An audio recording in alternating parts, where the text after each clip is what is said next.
filme Rolê, A História dos Rolezinhos, é um documentário que acompanha a vida e as lembranças de 3 personagens que enfrentam situações traumáticas de racismo. Nessa entrevista, realizada em parceria com o WWF Brasil, o diretor do filme, Vladimir Seixas, e os personagens do documentário, Priscila Rezende e Jefferson Luiz, conversam sobre temas que reverberam a produção, a discriminação racial e a exclusão social. Assista. Então, a gente conseguiu filmar esse documentário em 2018, né? Em 2016 eu conheci o Jefferson já, né, nessa pesquisa, fui lá na casa dele, ele me recebeu super bem, e a gente gravou um teaser que a gente usou para captar essa grana, né? E no processo eu fui conhecendo os outros personagens e entendendo que personagens seriam esses, né? E aí eu conheço a Priscila, depois eu conheço a Tainá, e a gente começou a fabular o filme junto, né? Como seria revisitar essas imagens numa perspectiva não expositiva. Eu queria que você, então, me falasse um pouco mais desse trabalho em conjunto e se a Pri e o Jefferson também pudessem falar algum pouquinho. Eu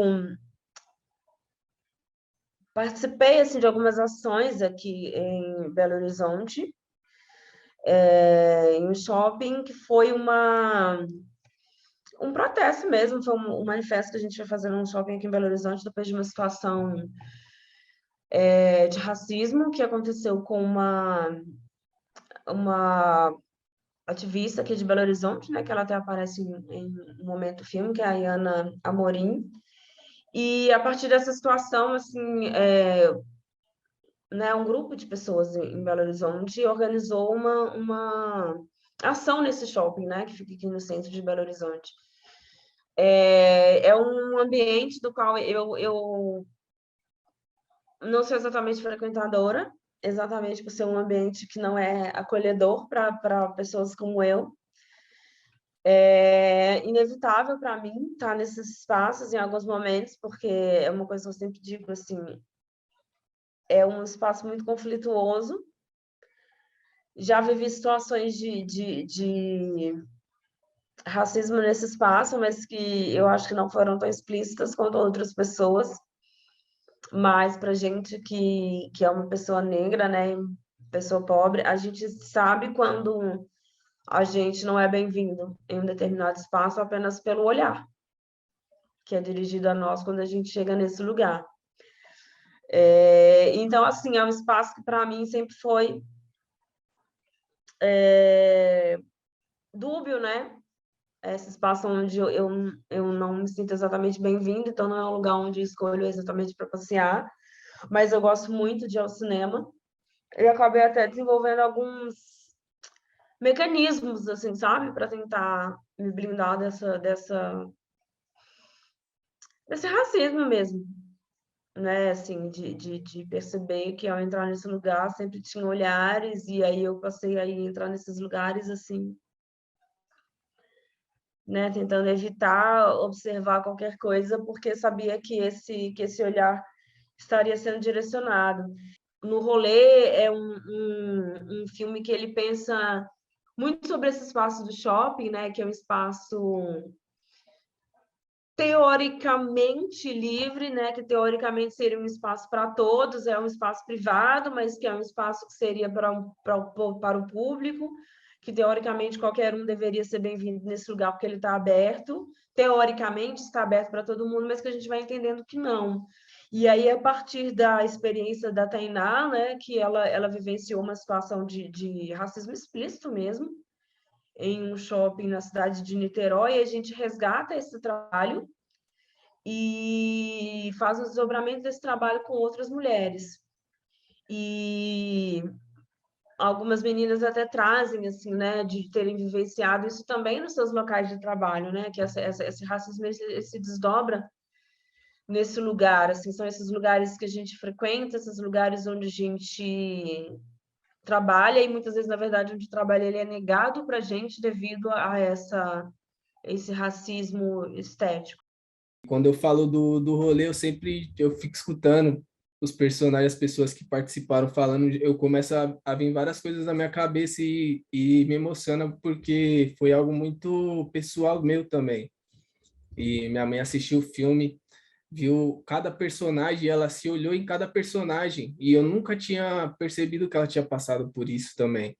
E as meninas conseguiram passar isso para ela também. E quando eu olho assim o rolê, eu creio que sempre vai ter um rolê na nossa vida, sempre vai ter.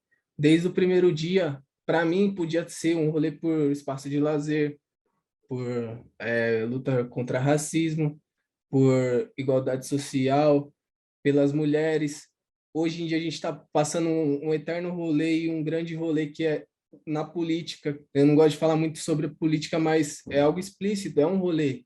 Então, tipo assim, a gente coloca algo como rolê, como rolezinho, mas se a gente parar para pensar, não é um rolezinho, é um rolezão muito grande, que pode mudar muita coisa que a gente tem aí hoje e que mudou no passado. Acho que a gente vai ter sempre evoluindo, lutando contra várias coisas e vai ser sempre o eterno rolê.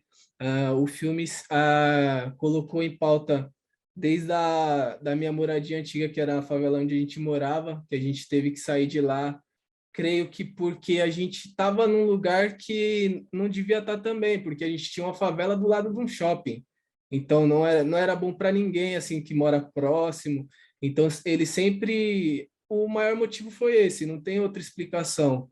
E isso coloca muita coisa. Quando eu olho no filme assim, eu vejo várias coisas que eu passei. Desde quando eu ia no shopping para que a gente não tinha dinheiro, a gente ia brincar, os meninos que ficavam brincando lá tinha aqueles cartão de aniversário que passava em tudo e a gente não tinha. Então a gente ia lá e ficava pedindo para os moleques passar para a gente brincar na máquina. Eu lembro disso. Eu lembro quando eu pegava copo de aqueles retornável que o pessoal pegava refrigerante na máquina para eu tomar porque eu não tinha dinheiro. E, tipo, eu lembro de cada momento desse que eu passei e dos olhares que eu tinha lá, das vezes que eu fui acusado no shopping, no mercado dentro do shopping, porque tinha um pacotezinho de um doce rasgado, eu peguei do chão e eu fui acusado de ter roubado alguma coisa. Então, tipo, passa muitas coisas na minha cabeça, desde das abordagens policiais que eu sofri, desde tudo que eu passei. Esse filme relata tudo, não é algo que é um roteiro, é algo totalmente real. E quando aconteceu o rolezinho no shopping, a gente percebeu que não era assim, porque a gente estava simplesmente fazendo o nosso rolê, mano. A gente não estava fazendo nada de errado, nenhum crime. E quando chegou lá, a gente foi oprimido, a gente não pôde dar uma volta no shopping, a gente deu uma volta e os policiais pegou a gente e deixou a gente na base policial. Então, ou seja, a gente não estava cometendo nenhum crime, mas quem pode mais chora menos, né? É o que acontece. Então, tipo, é algo que abalou minha cabeça muito, mano. Muito, muito. Porque eu começo a pensar várias paradas na minha vida. Eu não consigo explicar para vocês. É algo que me deixou meio oprimido do o meu sonho, dos meus talentos, porque eu acho que sempre vai ter alguma pessoa que vai me oprimir para eu não conseguir fazer o que eu quero, tá ligado?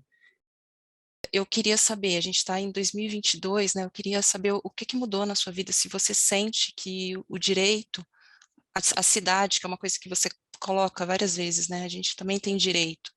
Esse direito à cidade, você sente ele hoje mais ou menos respeitado? Você citou, assim, esse momento que a gente vive, que a gente sabe que tem uma série de retrocessos acontecendo, né? Pelo Brasil. Então, eu queria te ouvir nesse sentido, saber o que que mudou, se você percebeu alguma mudança ou não. Percebe-se claro, nitidamente que está tendo brigas constantes, lutando a favor das artes, da cultura. Então, a gente percebe que não teve muita mudança. Se ainda existe muita luta, é porque não teve muita mudança. Então, é claro que estamos lutando, mas ainda é pouco. Eu penso assim que o futuro de um país você tem que construir ele, não vai ser instantâneo. Você não vai mudar algo que já vai mudar na hora. Você tem que ir construindo a mudança, trabalhando os jovens, trabalhando aos poucos para que você tenha uma mudança lá na frente, no futuro. E como não foi feito no passado, como a gente foi oprimido, o filme mostra isso. Ninguém quis saber a nossa luta, chegou para conversar com a gente e tentou trazer uma solução. A gente foi tratado como se fosse marginal, como se a gente não tivesse um pingo de direito daquilo que a gente estava protestando e lutando. Os problemas, eles sempre vão existir enquanto a gente não cortar o mal pela raiz. Então, acho que, assim, respondendo a pergunta diretamente, não teve melhora. Tipo, no meu psicológico eu consegui blindar um pouco, mas eu acho que não teve muita mudança desde o de 2014 para cá. E assim, eu vejo que nos últimos 10 anos, talvez acho que nos últimos 5 isso ficou mais intenso, a gente vê uma ideia de representatividade, que eu acho que isso vem acontecendo muito por como resultado de uma reivindicação mesmo de pessoas racializadas, mas que eu particularmente sinto que é muito camuflado. Eu digo isso porque, assim, a gente vê mais pessoas negras nas propagandas, a gente vê mais pessoas negras na publicidade, não só na TV, mas aí a gente vê uma vitrine e a gente até vê pessoas negras ali nas propagandas das lojas de departamento, de produtos, mas eu particularmente acho que isso é muito camuflado. E, na verdade, até algo que eu tenho pensado muito, assim, ultimamente, quando eu vejo muitas pessoas negras nas propagandas, é que representatividade é essa que a gente realmente tem, sabe? E eu sinto, assim, tinha uma frase, né, que algumas pessoas costumavam utilizar por aí: se eu não me vejo, não compro. Eu acho que o mercado, que o capitalismo absorveu muito essa frase de uma forma muito sagaz. Assim, de fato, a população negra ela ascendeu, nem de longe está no lugar de igualdade, a gente ascendeu um pouco, e que eu acho que é muito resultado dessas políticas públicas, né, de um governo anterior a esse. Quando a gente tinha um governo, né, agora a gente tem um desgoverno. Quando a gente tinha um governo, tivemos políticas aí para promover um acesso de pessoas racializadas e de ascensão social. A gente está mais nas universidades, nós até temos alcançado alguns espaços de empregabilidade melhor, mas que eu acho que nem de longe chegou numa igualdade. Se a gente for consumir em determinado lugar, assim, entrou, você está pagando, muito bom pegar o seu dinheiro, mas a gente ainda é mal olhado. E aí, assim, com esse desgoverno, né? A gente está num desgoverno que, na verdade, desvaloriza, né? E desfavorece a cultura e o acesso, né? Desvaloriza a cultura ao marginalizar, ao criminalizar as artes, a cultura e criminalizar mais ainda o pobre, né? A gente está num desgoverno que nunca disfarçou que tem ódio ao pobre, que tem ódio a pessoas negras, tem ódio a indígenas, tem ódio a pessoas racializadas, a corpos marginalizados, a corpos dissidentes. E eu acho que a gente está numa situação cada vez mais crítica, na verdade. Eu acho que não só não mudou, como nesse momento desse desgoverno e ainda após essa crise de 2 anos de isolamento, eu acho que a gente está num momento mais crítico ainda. Diante do atual cenário, né, extremamente desafiador que a gente vê aqui na conjuntura brasileira, eu queria saber, então, qual que é a expectativa de contribuição para quem assistiu o filme durante essa exibição na Mostra Ecofalante de Cinema? Eu acho que essas movimentações que têm mais de 20 anos que a gente retrata no filme, elas são, de alguma forma, um acúmulo, né, que a gente pode usar a nosso favor, né? Existem várias outras, para a gente não resumir tudo, né, o rolezinho que a gente retratou, mas ali sim existe uma história, existe uma evolução no bom sentido aí, né, de reações, e a gente sente que é um pouco isso, né? Agora é mais instantâneo, se acontece uma violência ontem, ela é divulgada ontem mesmo e hoje a gente está na rua. E espero que seja assim que a gente vai viver. Então assistam o rolê, a Mostra Ecofalante, uma honra estar aqui nessa mostra tão... Eu sei que foram mais de 400, 500 filmes inscritos, para a gente estar nessa seleção, para a gente é muito importante.